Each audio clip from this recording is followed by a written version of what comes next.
이것에 대해서 오늘 살펴보도록 하겠습니다. 자, 먼저 그리스도의 사랑을 안다는 것은 무엇입니까?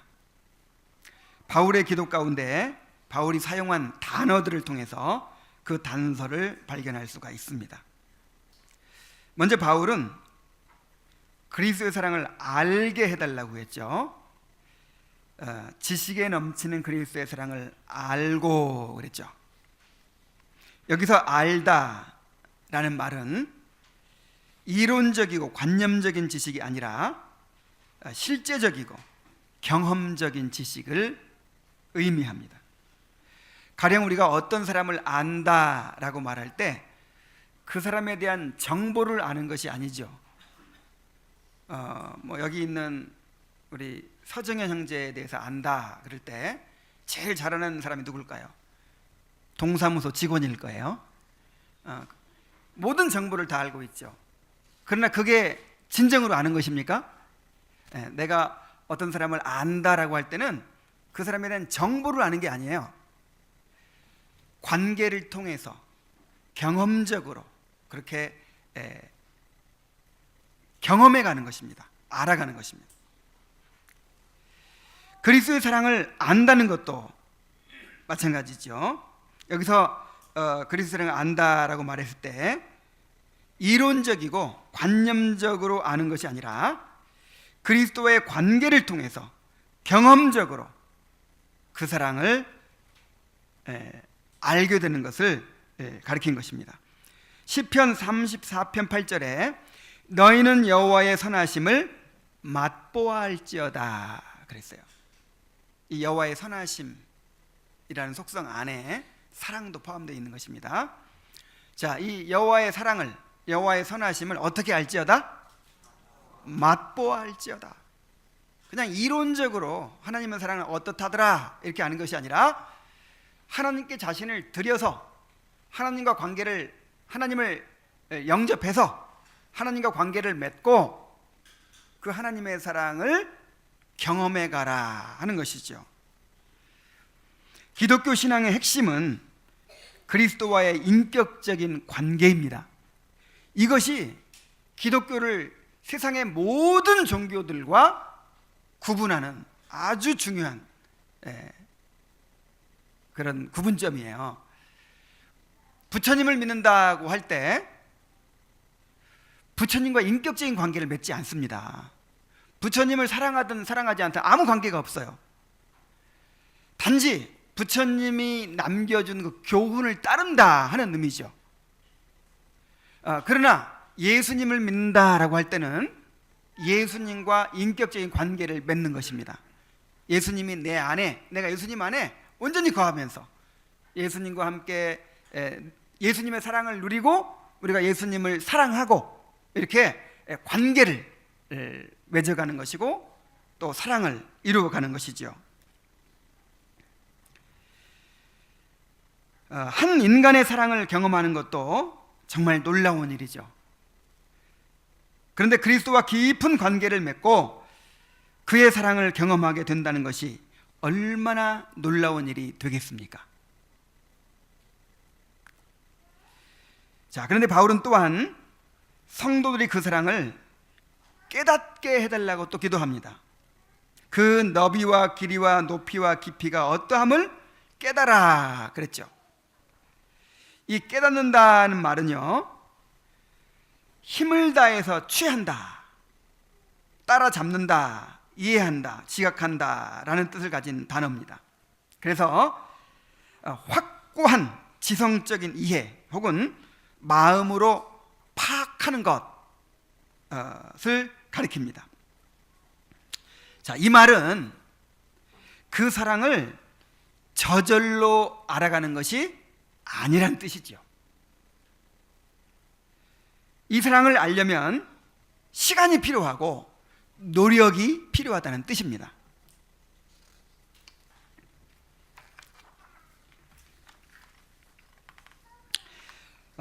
그리스도의 사랑을 경험해 가야 된다. 그러니까 신비한 방법으로 내가 기도하는 중에 막 황홀경에 빠져가지고 그 사랑이 막 나도 모르는 사이에 막 느껴지고 막 그렇게 되기를 기대해서는 안 돼요.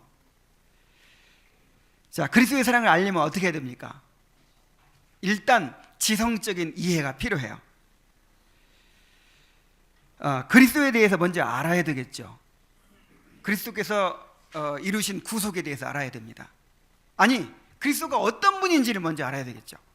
그리스도가 어떤 분이시고 그리고 어떤 일을 이루셨는지, 그것이 오늘 우리가 고백한 사도신경에 나와 있죠. 그리스도께서는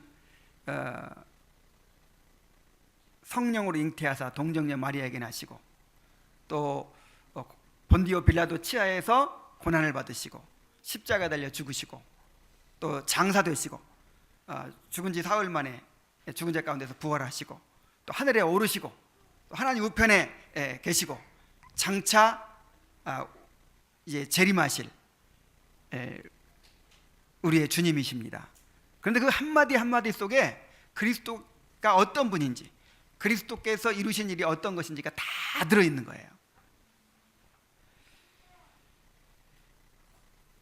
그리스도의 신성과 인성을 지니신 신비로운 인격에 대해서, 그가 이루신 구속에 대해서, 우리를 향한 그의 사랑에 대해서 먼저 이 지성적으로부터 힘써 알아가야 됩니다.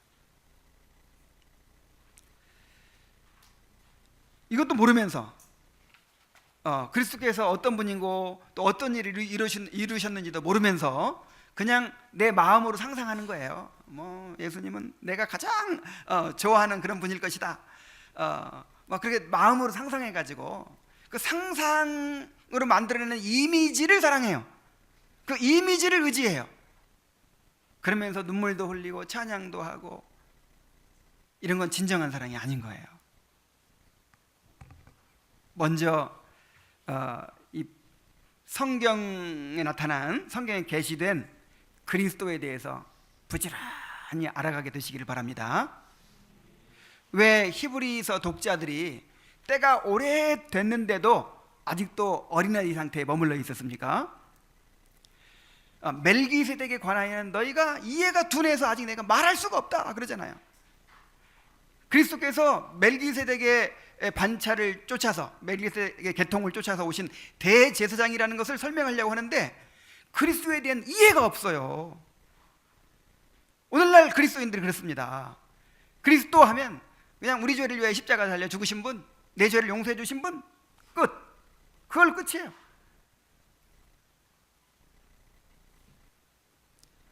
먼저 그리스도에 대해서 계속해서 알아가야 돼요.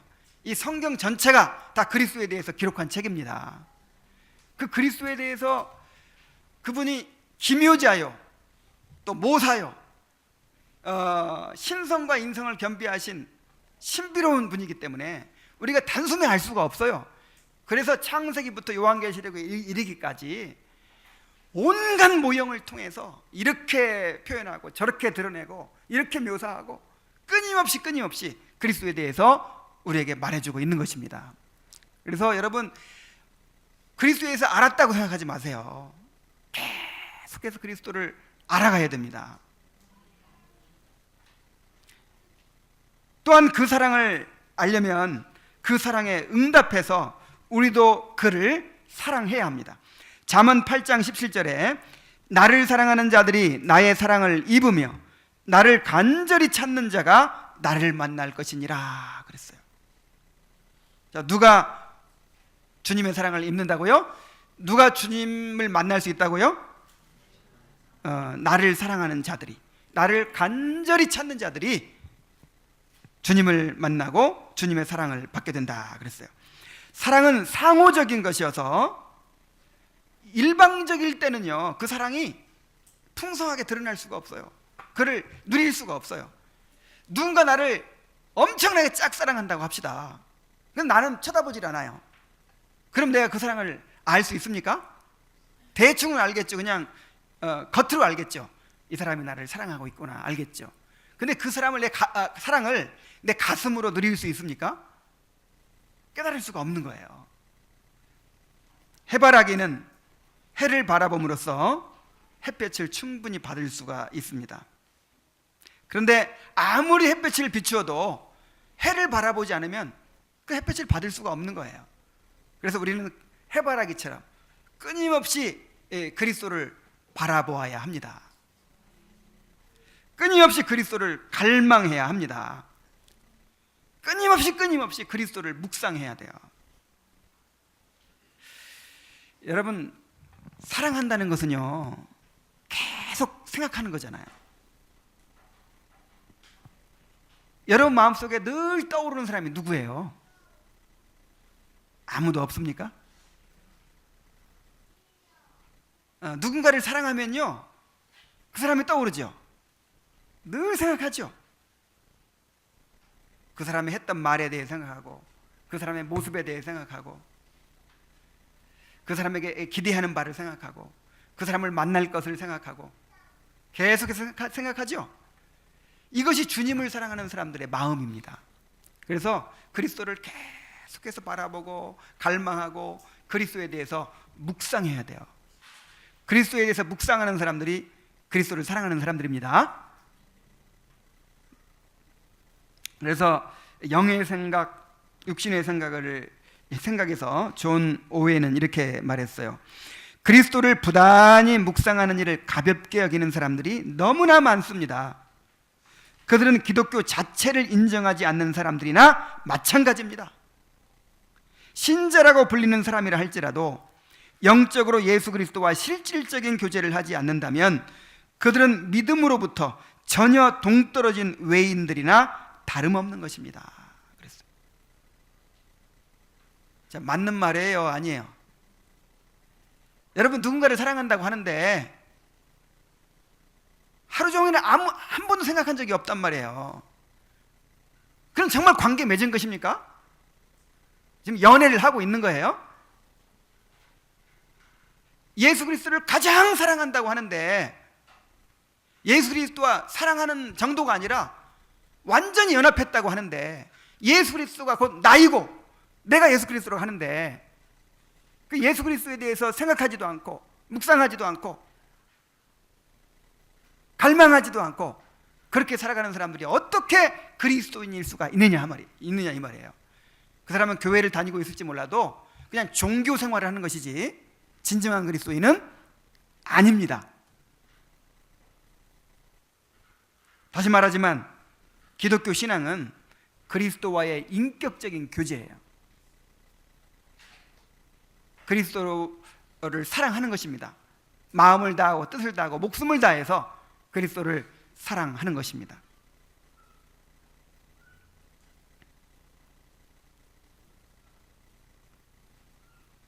그래서 우리가 그리스도를 더욱 사랑하기를 소원해야 합니다. 그렇게 할 때 그리스도의 사랑의 빛을 점점 더 풍성히 받게 될 줄로 믿습니다. 자, 이제 두 번째로 그리스도의 사랑을 알아갈 수 있는 통로는 무엇입니까? 두 가지 또 단서를 여기서 발견할 수 있는데, 한 가지는 모든 성도와 함께라 그랬죠. 자, 그리스도의 사랑을 알아가는데 어떻게 알아가라고요? 모든 성도와 함께라고 그랬어요. 이 말은 그리스도의 사랑은 그리스도의 몸된 공동체 안에서 알아갈 수 있다는 말입니다. 여기서 다시 한번 공동체의 중요성을 발견하게 됩니다. 기독교 신앙은 공동체를 떠나서는 생각할 수조차 없습니다. 모든 성도와 함께 그리스도의 몸이 이루어지고 하나님이 거하시는 성전이 되고 하나님의 가족이 됩니다. 그러므로 그리스도의 사랑을 알아가는 일도 모든 성도와 함께 이 공동체 안에서 알아갈 수 있다는 것입니다. 마태복음 18장 20절에 두세 사람이 내 이름으로 모이는 곳에는 나도 그들 중에 있느니라 그랬어요. 주님이 어디에 계신다고요? 두세 사람이 모인 곳에 있겠다. 그럼 나 혼자 있을 때는 안 계신가요? 물론 나 혼자 있을 때도 주님은 내 안에 계십니다. 그러나 나 혼자 경험한 것만 가지고는 온전히 알 수 있다는 거예요, 없다는 거예요? 없어요. 여러분, 혼자 도 닦아가지고 뭔가 깨우치는 거는 불교예요. 절로 가야 돼요. 혼자 하는 거 좋아하는 사람들은 절에 다니는 게 좋습니다. 그러나 기독교 신앙은 그런 게 아니에요. 모든 성도와 함께 있어야만, 함께 해야만 그리스도의 사랑을 알아갈 수 있어요.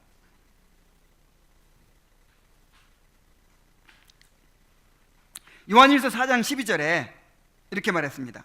어느 때나 하나님을 본 사람이 없으되 만일 우리가 서로 사랑하면 하나님이 우리 안에 거하시고 그의 사랑이 우리 안에 온전히 이루어지느니라.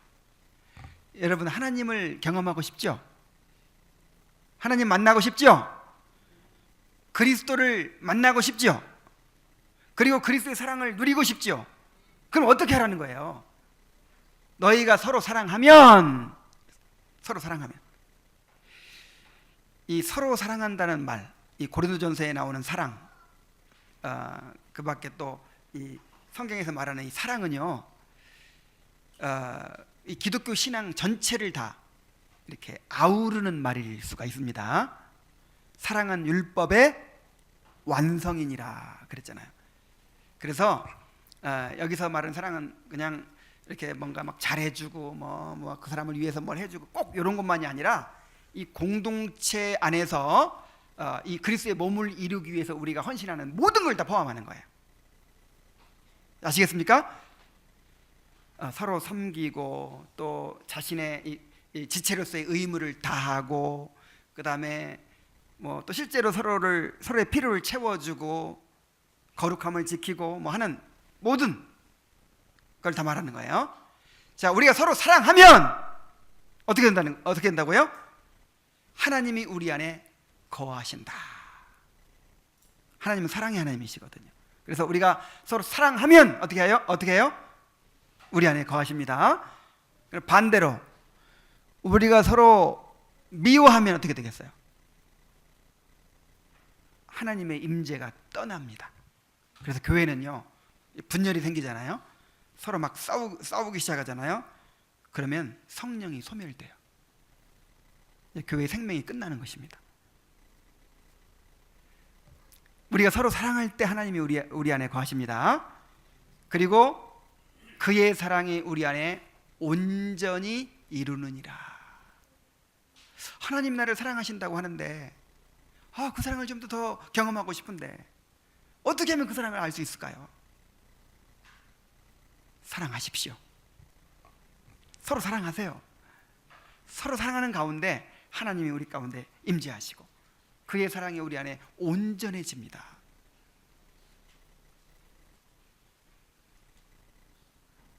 왜냐하면 우리가 하나님의 형상이고 또한 그리스도의 지체이기 때문에 하나님께서 사랑을 드러내시는데 누구를 통해 드러내세요? 우리들을 통해 드러내시는 거예요. 우리들을 통해서.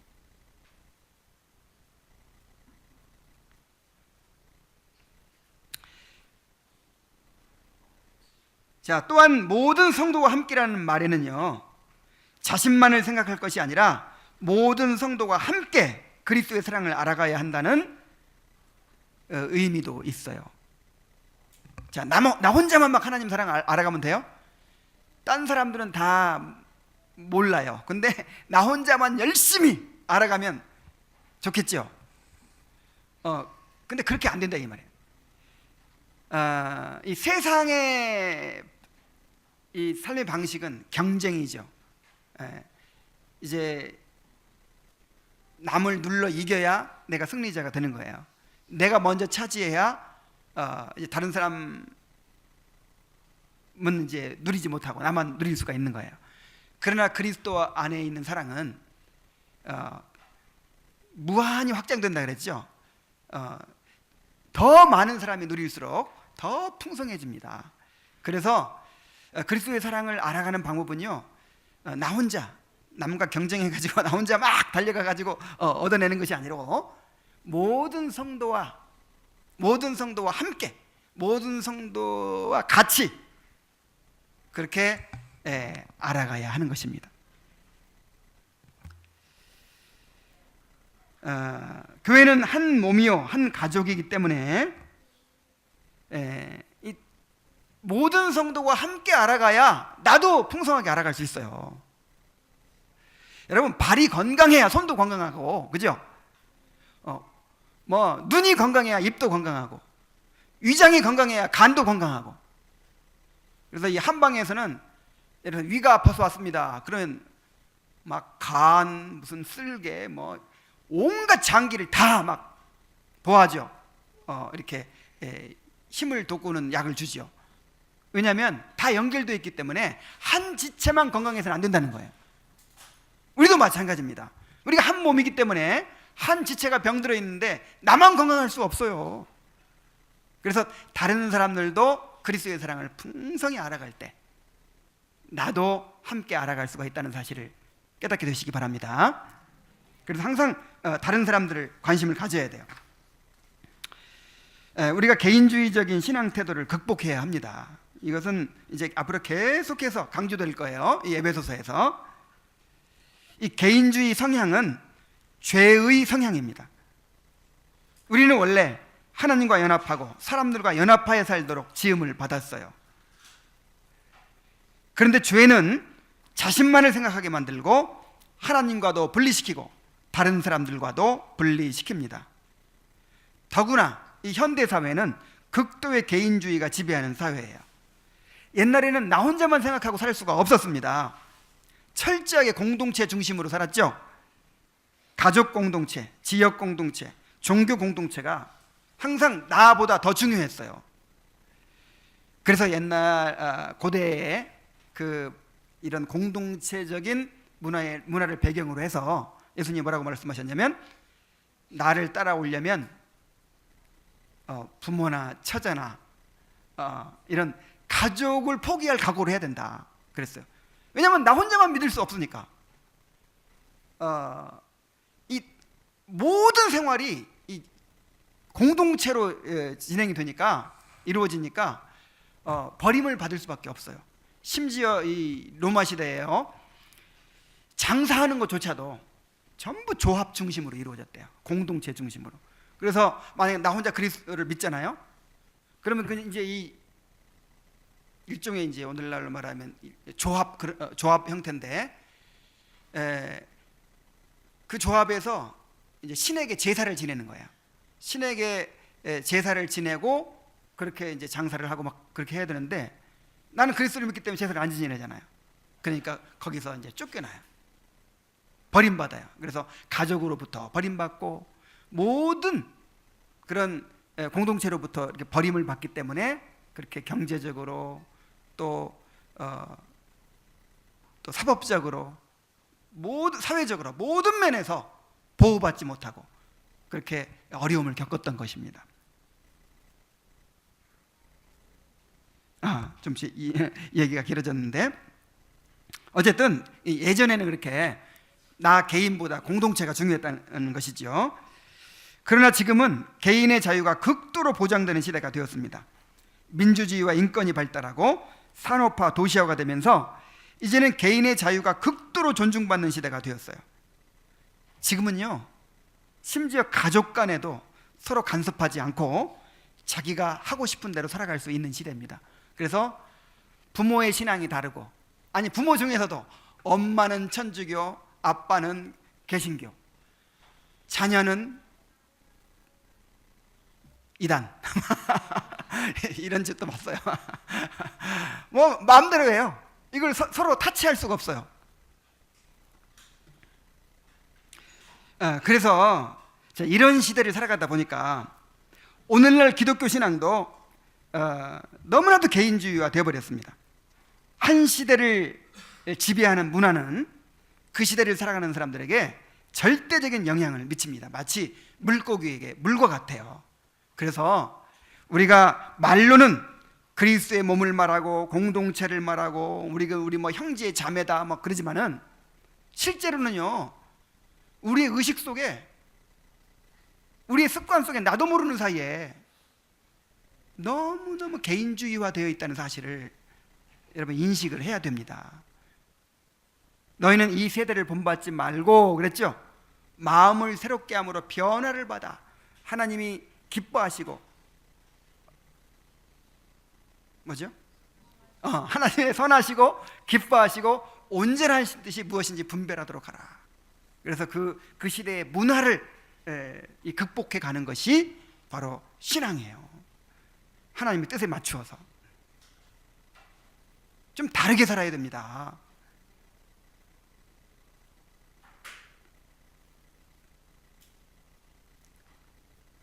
그리스도의 몸의 지체가 되었다면 이제 그리스도의 몸 안에서 함께 살아가는 삶에 익숙해져야 합니다. 성령으로 거듭난 사람들에게는 이것이 가능하죠. 왜냐하면 하나님이 우리 안에 서로 함께하고 연합하고자 하는 거듭난 본성을 주셨기 때문입니다. 그래서 정말 구원받은 사람은 성도들의 교제를 가장 귀하게 여기고 가장 큰 행복으로 여깁니다. 그러나 여전히 우리 안에 분리되고자 하는 죄성이 남아있기 때문에 성령의 하나 되게 하신 것을 힘써 지키라, 이런 명령이 필요한 거예요. 다음 주 설교가 바로 그겁니다. 자, 성령이 하나 되게 하신 것을 어떻게 하라? 힘 조금 덜 쓰면 어떻게 될까요? 힘 안 쓰면 어떻게 돼요? 저절로 모래알처럼 흩어져요. 힘 써야 됩니다. 자꾸만 모래알처럼 흩어져 가요. 서로 돌아보아 사랑과 선행을 격려하라 그랬어요. 나 혼자만 주님의 사랑을 경험하고 나 혼자만 성장하고 이래서는 안 된다는 거예요. 서로 돌아보아서 사랑과 선행을 어떻게 하라? 격려하라는 말은 이 사랑과 선행을 이렇게 부추겨 주라 이 말이에요. 그 사람이 더욱 주님을 사랑할 수 있도록, 더욱 영적으로 성장해 갈 수 있도록 그렇게 격려해 주라 이 말이에요. 도와주라 이 말이에요. 너희 가운데 은혜에 이르지 못하는 자가 있는가? 두려워하라 그랬어요. 정말 여러분, 지난 한 주간 동안 서로 돌아보셨습니까? 내가 보고 싶은 사람만 전화하고 찾고 그러지 말고 필요한 사람, 정말 돌아봄이 필요한 사람, 관심이 필요하고, 요즘 그 형제가 좀 영적으로 연약해져 있던데, 그 형제가 시험에 들었던데, 어떤 자매가 지금 연약해져 있던데 좀 도움이 필요한데, 격려가 필요한데, 그런 사람들 돌아보라는 거예요.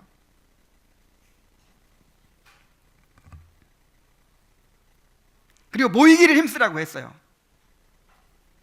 예배를 위한 모임이든 공부를 위한 모임이든 아니면 친교를 위한 모임이든 기회가 있을 때 성도들이 함께 모이는 일에 우선순위를 두고 적극적으로 모여야 됩니다. 여러분, 우리는 노력 많이 해야 돼요. 왜 그렇습니까? 옛날에는 그냥 그 한 지역에 살았잖아요. 그러니까 모이려고 안 해도 김장할 때 모이죠. 무슨 일만 있으면 모이죠. 이렇게 오다 가다 만나죠. 밥 한 그릇만 줘 하면서 이웃에 달려갈 수 있죠. 근데 지금은 막 백리길 떨어져 있어요. 전부 다. 옛날 같으면 막 찾아갈 수도 없는 그런 거리에 살고 있어요. 지금 아득한 저기 남도 지방에 사는 사람들 지금 있잖아요. 그래서 여러분, 온갖 수단 방법을 동원해서 서로 돌아보기를 힘써야 돼요. 아시겠습니까? 사랑과 선행을 격려해야 돼요. 모이기를 힘써야 돼요. 힘쓰지 않으면 흩어진다니까요.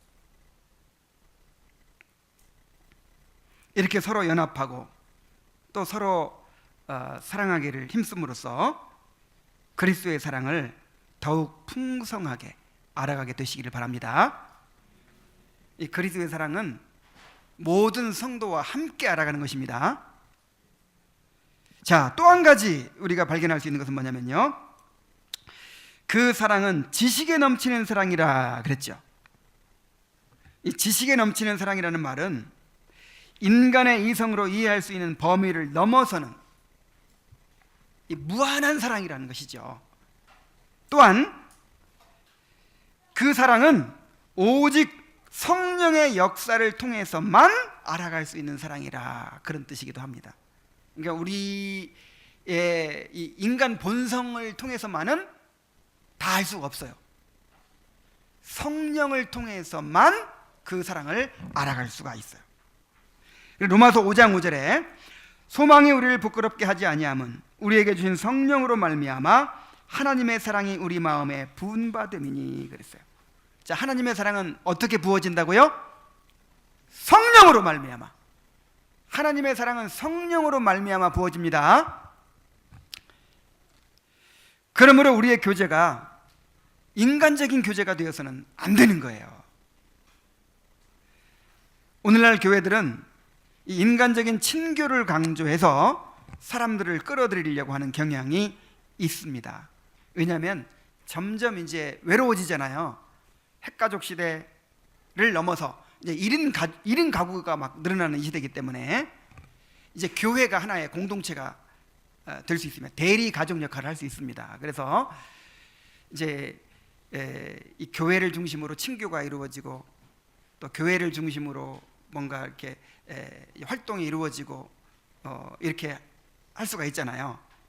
그래서 교회의 온갖 스포츠 동호회, 뭐 문화활동 동호회, 뭐 그다음에 프로그램들 이런 것들을 이제 만드는 거예요. 그래서 교회에 멋진 카페 같은 것도 차려놓고 어떤 교회는 보니까 찜질방을 만들어놨더라, 교회에. 그래서 이제 참 그런 교회 다니면 참 좋을 것 같아요.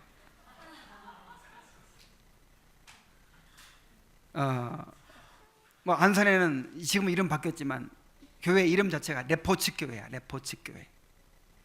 사람들이 이제 앞으로 그 레포츠, 레저, 뭐 문화, 무슨 스포츠 이런 것들을 즐기는 시대가 됐으니까 교회가 앞장서서 그런 것들을 채워줌으로써 이제 사람들을 효과적으로 끌어들이겠다는 것이죠.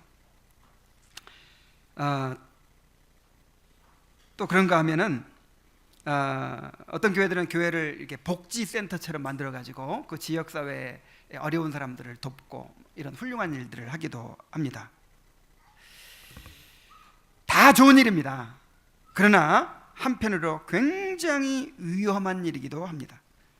이렇게 복음이 아닌 것들을 가지고 사람들을 유인하다 보면 복음의 메시지가 희석될 수밖에 없고 분명한 신앙 고백이나 회심이 없는 사람들이 교회 안에 들어와서 이제 구성원이 될 수 있습니다.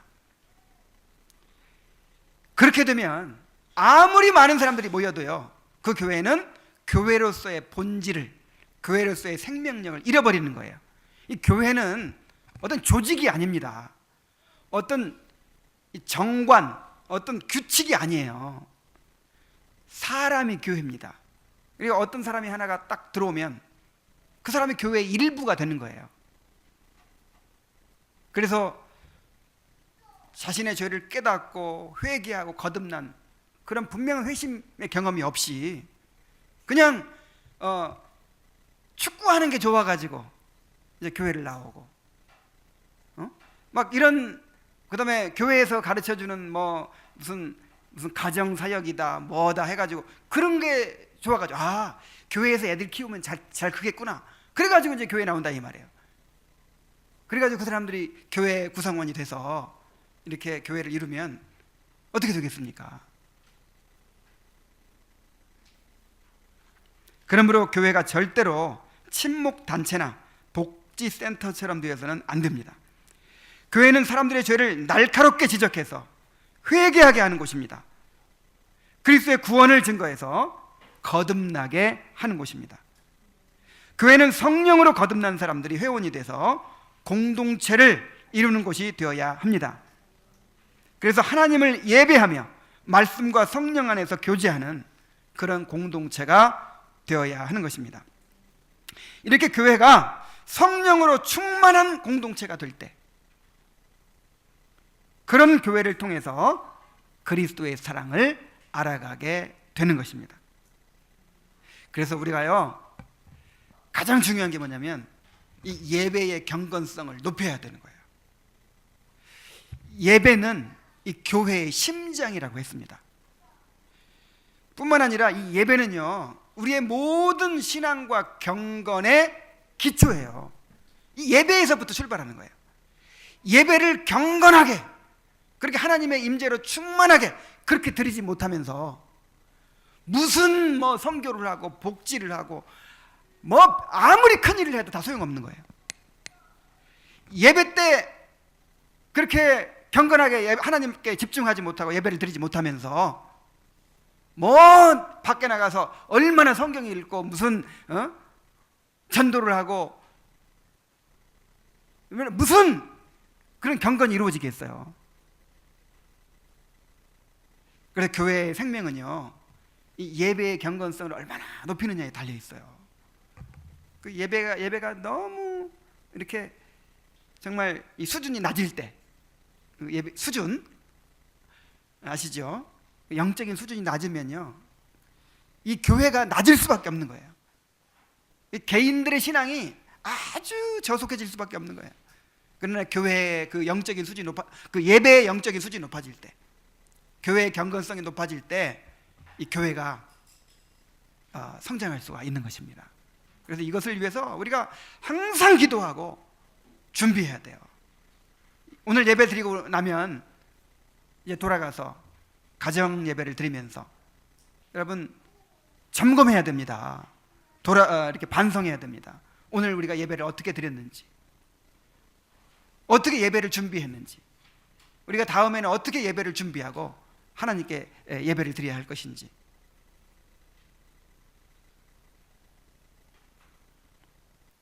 그래서 인간적인 사랑과 친교도 중요하지만 항상 우리의 교제가 말씀 중심의 교제가 되어야 돼요. 여러분, 이게 좀 지나치다고 생각합니까? 사람은요, 자기가 관심 있는 것을 이야기하게 돼 있어요. 그죠? 마음에 가득한 것을 입으로 말하게 돼 있어요. 근데 성도들이 딱 모였는데, 모였다 하면 무슨 얘기예요? 아파트 얘기. 어따 아파트를 샀는데 이번에 얼마나 올랐다. 뭐 땅을 샀는데 올랐다. 또 자동차 얘기. 뭐 이번에 무슨 차가 어떻게 나왔고, 뭐 또 스포츠 얘기. 뭐 무슨 남 씹는 얘기. 온통 그런 얘기 막 열심히 막 하고 나서 성도의 교제는 역시 즐거워. 여러분, 이게 성도의 교제가 아닌 거예요. 이게 그렇게 하려고만 해서가 아니라 사람은 마음에 가득한 걸 입으로 말하게 돼 있다니까요. 늘 어떻게 하면 내가 이 죄를 벗어버리고 정말 그리스도를 닮아갈 수 있을까? 어떻게 하면 내가 하나님을 알아갈 수 있을까? 어떻게 하면 내가 좀 더 기도를 잘할 수 있을까? 여러분, 이게 관심사입니까? 늘 이것 때문에 고민합니까? 그러면 입을 열었다면 무슨 말이 나오겠어요? 그런 말이 나오는 거예요. 내 삶에 그런 간증이 나오는 거예요. 경험이 나오는 거예요. 내 죄를 고백하는 거예요. 이러므로 너희 죄를 서로 고백하며, 그랬죠? 이러므로 너희 죄를 서로 고하며, 서로 자신의 죄를 고백하고 하나님께 대한 갈망을 고백하고 하나님의 은혜를 나누고 말씀 깨달은 걸 나누고. 이건 또 그렇게 하라고 막 억지로 만든다고 해야 되는 것도 아니에요. 실제로 그런 삶을 살아야 그게 나오는 거죠. 그죠? 그런데 이렇게 되는 걸 목표로 삼아야 돼요. 골로새 3장 이하에 그런 교제의 모습이 나오죠. 그리스도의 말씀이 너희 속에 풍성히 거하여 모든 지혜로 피차 가르치며 권면하고 시와 참여와 신령한 노래를 부르며, 막 이렇게 나오죠. 말라기서 2장에 4장인가, 정말 이 말라기에 보면은 그 하나님께 대들고 그냥 뭐 우리를 어떻게 사랑했나이까 막 그러고 막 그런 사람들밖에 없죠. 근데 경건한 성도들이 있었다는 거예요.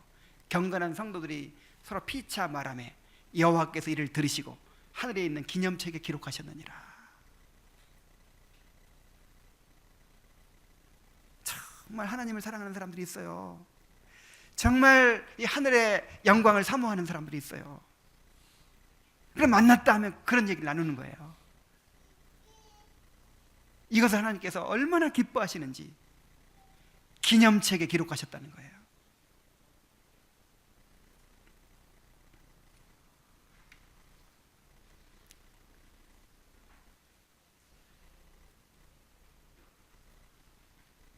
성령 충만한 공동체가 되어서 성령으로 말미암아 하나님의 사랑이 우리 마음에 부어지는 그런 역사가 있게 되기를 바랍니다. 자, 이제 세 번째로는 그 사랑을 알게 된 결과는 무엇입니까? 하나님의 모든 충만하신 것으로 충만해지는 것입니다. 하나님의 모든 충만하신 것이 무엇입니까? 지극히 영광스러운 하나님의 모든 신적 속성들을 가리킵니다. 이것을 다른 말로 하나님의 영광이라고 할 수도 있겠죠.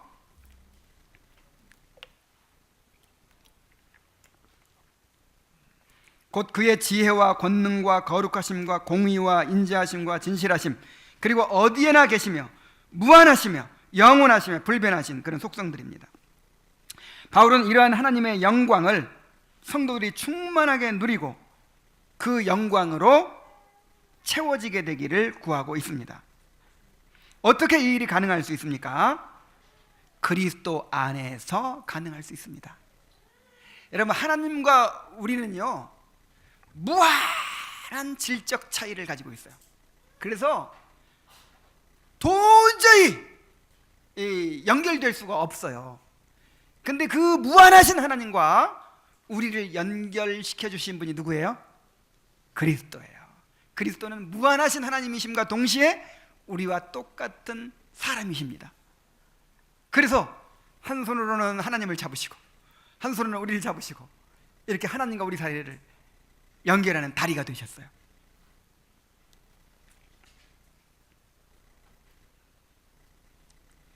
그리스도는 우리를 충만케 하시는 분이십니다. 에베소 1장 22절에 보면은 또 만물을 그의 발 아래 복종하게 하시고 그를 만물 위의 교회의 머리로 삼으셨느니라. 23절에 교회는 그의 몸이니 만물 안에서 만물을 충만하게 하시는 이에 충만함이니라 그랬어요. 자, 그리스도를 어떻게 표현했냐면 만물을 충만케 하시는 이 이렇게 불렀어요. 한번 따라해 봅시다. 만물을 충만케 하시는 이. 우리 주님은 만물을 충만하게 하시는 분이십니다. 하나님의 충만으로 충만하게 하시는 분이에요. 그 하나님의 충만을 전달하시는 분이라 이 말이에요. 그 만물 속에 으뜸은 누굽니까? 우리들이죠. 구원받은 우리들이죠. 그래서 우리 하나님의 모든 충만으로 우리에게 충만하게 하시는 분이 그리스도이십니다.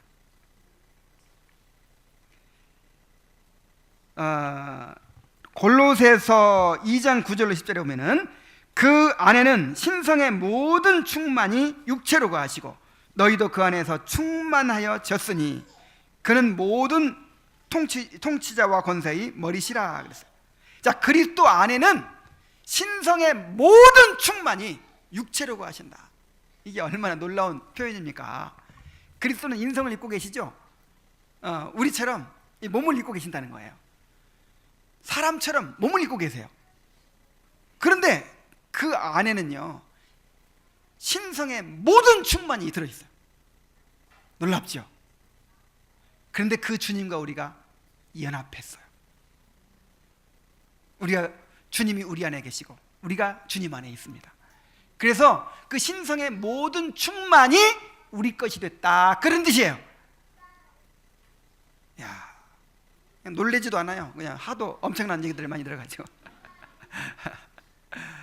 자, 그리스도 안에는 신성의 모든 충만이 육체로 거하시는데 그분과 우리가 하나로 연합되었기 때문에 그 신성의 모든 충만이 우리 것이 됐단 말이에요. 그래서 이렇게 말하는 거예요. 너희도 그 안에서 충만하여 졌다. 우리 아직 못 충만하죠. 지금 맨날 골골하죠. 그런데도 이미 충만하여 졌다 하는 말은 소유했다 이 말이에요. 그것을 아직 다 누리지는 못해도 내 것이 됐다, 소유했다. 이야, 정말 이런 걸 묵상하세요. 이런 것을 자꾸만 아이고 노후 준비하려면 얼마나 필요할 텐데 이거 얼마밖에 없는데 그거 묵상하지 말고 그거는 잠깐 계획하고 그리스도 안에서 신성의 모든 충만으로 이미 충만해졌다, 이것이 다 내 것이 됐다, 이런 걸 묵상하라고요. 잘 모르잖아요. 지금 계속해서 묵상하고 배우고 생각하고 해야 그거를 알아가죠. 누리죠.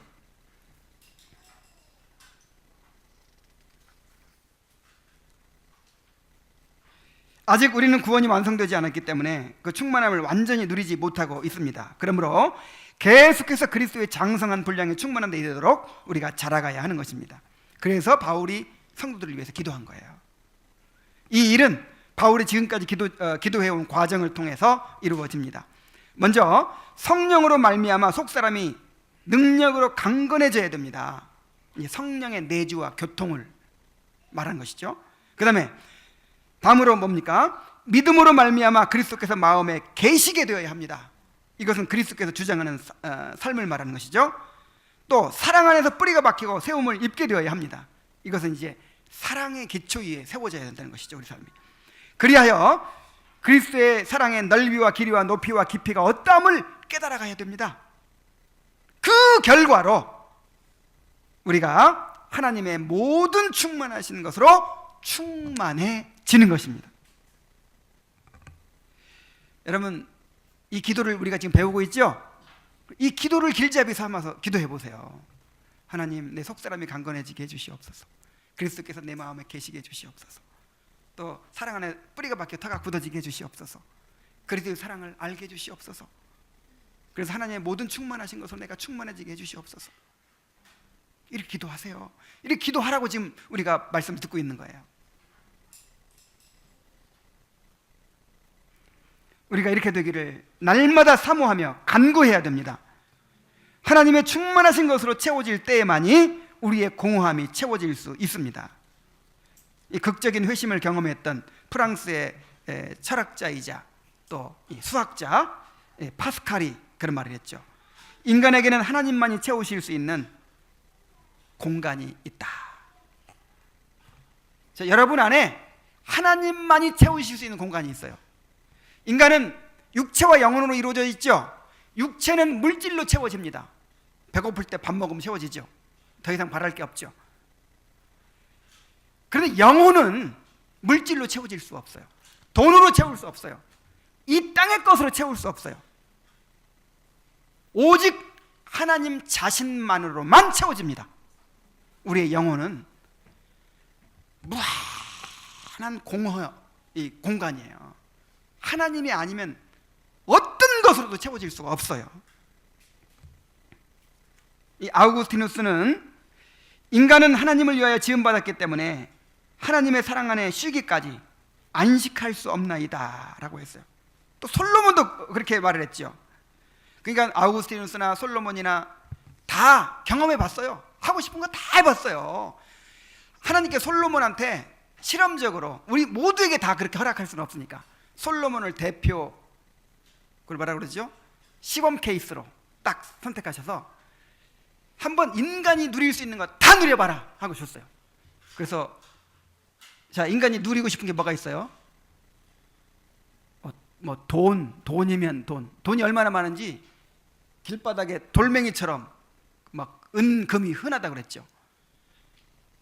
그리고 아내가 몇 명이에요? 1000명. 나는 한 사람도 겨우 데리고 사는데 아내가 1000명.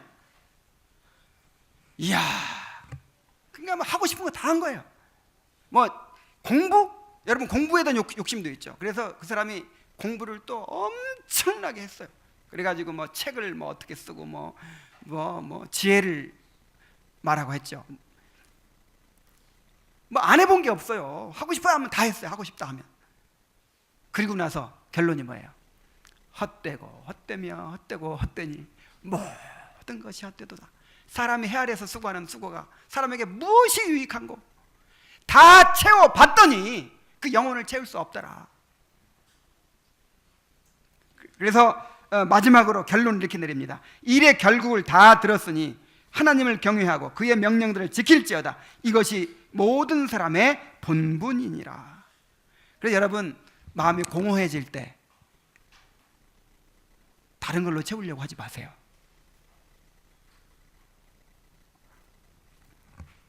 오직 하나님의 충만하신 것으로 충만해지기를 추구하시기 바랍니다. 우리는 그리스도의 사랑을 알아감으로 하나님의 충만함을 누리게 될 것입니다. 하나님을 아는 지식이 충만해질 것입니다. 하나님의 사랑으로 충만해질 것입니다. 하나님을 즐거워하는 기쁨으로 충만해질 것입니다. 하나님의 영광의 빛으로 충만해질 것입니다. 바로 이것이 우리를 구원하신 하나님의 목적이며 하나님께서 우리에게 허락하신 최고의 상급입니다. 그래서 이것을 추구하도록 하기 위해서 우리를 육신적으로 조금 모자라게 하시는 거예요. 그냥 부족함이 없이 자꾸 채워지면 어떻게 돼요? 그것만 추구할까 봐. 오직 소망을 하나님께 두도록 하기 위해서 참 우리에게 빈 곳을 주시는 거예요.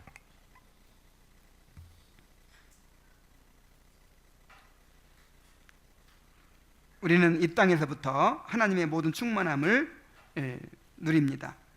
그리고 완성된 천국에서 그 충만하심을 완전하게 영원히 누리게 될 것입니다. 그래서 이것이 모든 그리스도인의 소원이 되어야 합니다. 모든 성도와 함께 지식에 넘치는 그리스도의 사랑을 알아. 그 넓이와 길이와 높이와 깊이가 어떠함을 깨달아 하나님의 모든 충만하신 것으로 충만하게 되시기를 바랍니다. 중요한 것은 이것이 여러분의 기도가 되기를 바랍니다. 기도하겠습니다.